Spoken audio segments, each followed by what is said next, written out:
So switching gears into the whole accounting side of things, accounting for barter transactions, maybe just touch on obviously how accounting works into the mix for these types of transactions, both from a one-on-one bartering perspective and also from organized bartering exchanges. Sure. I mean, when you look at one-on-one transactions, for large corporations, it can be very complex because there's obviously the communication side of things, and if there's no paper trail or anything to evidence that a transaction happened, how does the accounting department even know to do anything?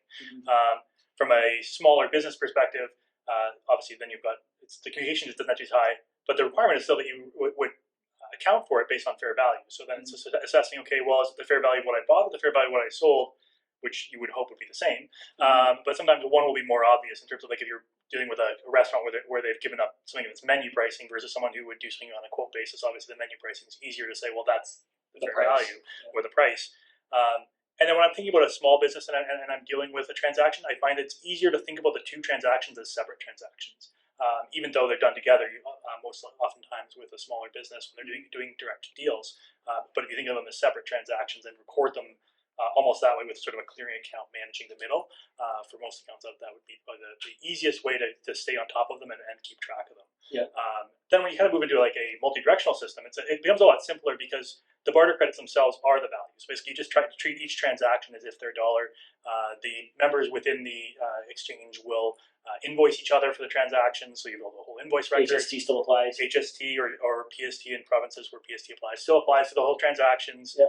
Actually, backing up to the other transactions, sales tax and income tax also apply to one-to-one barter transactions as well, which can be once again another trick of that part of it, which once again makes it easier when you're working through an exchange. An exchange will also give you a full statement of the transactions that you've done. And so therefore, if you're missing an invoice, it's easy to say it's on my statement. I need to go find it. If you forget to keep track of a direct deal and someone still owes you on that, it's really hard to find that because the person's probably you'd hope someone would be ethical enough to say, hey, you provide me service, I still owe you. Duck out of their responsibilities. But the reality is they're busy too, and they might forget. And if they've forgotten and not reminding you, and you've forgotten, well, then you've just given up value for nothing. Right. Whereas with a multi-directional scenario, you have stored value. You've got a statement saying what you've actually provided. Right. And so that's something that's there. For most small and medium-sized businesses, they'll keep it simple. Basically, they set up the barter account as a actual barter account within their books and records, almost like another bank account. And that's good that you say that, because basically if you're utilizing any of the sort of the common accounting softwares like Xero or QuickBooks or Sage, if you set it up as a bank account, what that does is means you can utilize the other modules with no changes. So basically, you process sales the same way, you process purchases the same way, but instead of picking your Scotia bank account, you're picking your barter bank account for that transaction. Yep.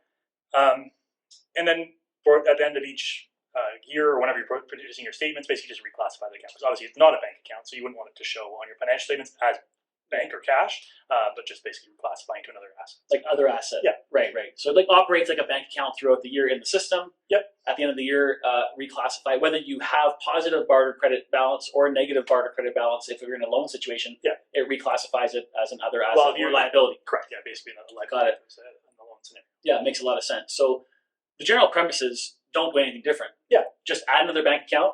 All barter credits earned are considered revenue to the business. Yep. All barter credits spent are considered an expense to the business. Yep. And the barter exchange will issue a monthly statement which itemizes all that activity, and no different than the accounting department would reconcile a Canadian dollar bank statement to the Canadian dollar bank account. They would simply reconcile the barter account statement to the barter bank account in their system. Sounds like I've taught you really well over the last 15 years, so you're doing really well there. Thank you. Yeah. I think you've had to say that a few times too. So. I've had to say that a number of times. So it's, again, do nothing different.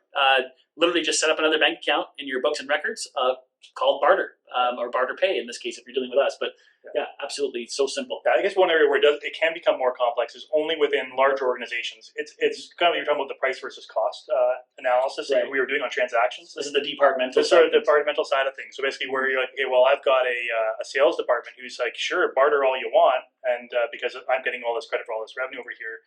But the other side is looking at it going, well, I don't want to use the barter credit, even in a one-to-one scenario. Think of taking an example where the sales people are like, well, we'll sell all these tickets and we'll do a direct trade with this electrical company for a sponsorship. And like the purchasing person who's responsible is going, well, okay, that credit's $100,000, let's say.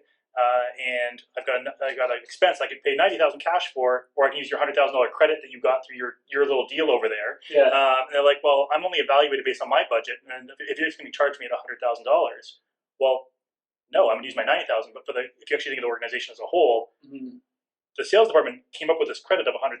It's now just sitting there. Well, it goes back to that new budget.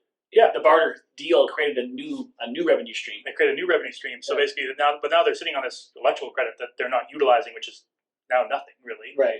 And they're making a poor decision to go with a quote unquote cheaper quote at 90,000, but really that's just money out of the bank. Right. They're pulling 90,000 out of their regular sales. And that's where the complexity comes. Is basically figuring out in the books and records. Okay, well, how do we manage this for both departments so that both sides are making the right decisions? Both the sales department isn't, I'll say, over bartering stuff because it's easier to barter than it is to sell in the Canadian economy the regular way.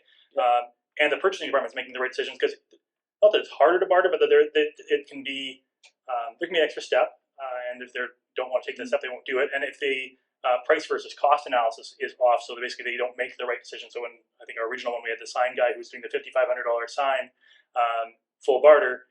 If they don't have the right tools in place from the accounting side to say that for their department that they're getting evaluated properly based on the barter. And so usually what we say is set up another department that is sort of the barter department, and almost like the selling department is selling to that department, and the buying department is buying from that department, and basically then as an executive team decide sort of what the valuation of the barter credits are going to be for making those decisions. Yeah. So you can make it the same. You could say, hey, you know what, for the value we're going to do, we're going to say it's going to be, you're only going to get credit for 50% of your sales, and you're going to get credit for 50, or you're going to get charged for 50% of your purchases on barter, and so it's even. Or you can say, well, actually, let's try and make a profit through the barter center and say, okay, you're going to get credit for 50% of the sales, and you're actually going to get credit for 60% of the cost or whatever. So and basically working it that way. So obviously that's a bigger, more complex conversation for where you have multiple departments or multiple decision makers in one organization. Whereas if you have like one decision maker, or if you have sort of a overall edict from the organization saying no, if you can use barter, then that makes it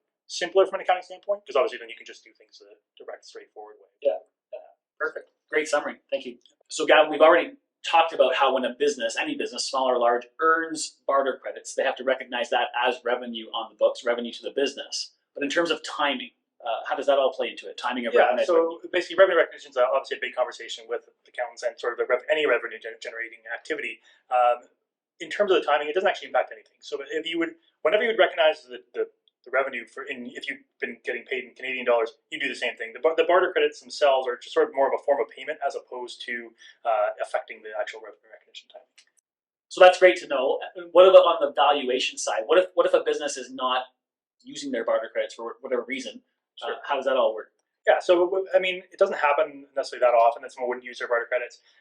But if someone wasn't, and if they were just sitting on a balance and it was extending over a long period of time, and they're like, well, I've never used them or whatever, then obviously a valuation of that comes up and saying, okay, well, maybe we write them off. I mean, that's the same as if you were to have a bad receivable or something, then you'd write that off. But if you're within a barter exchange, you shouldn't be in a place where you're writing off, because there's always things you can acquire through it. Absolutely. I mean, the same thing can happen similar in a direct contra thing, where basically a relationship where basically you've taken on a contra deal where you're now sitting on a credit for somebody, and you're kind of looking at it going, okay, well, I haven't used this, and you're kind of looking around and going, well, now 2 years have passed, I still haven't used this credit I have. At some point, the valuation of it comes into play. Exactly. So, I totally agree with that. That barter systems, a barter account is meant to be a spending account, not a savings account, right? Yeah. It's okay to stockpile cash and grow your cash bank account, but the actual value of bartering is really on the utilization of barter credits. Yeah. It's nice to get new business, it's nice to get those barter credits coming into the account, but really the actual true value of bartering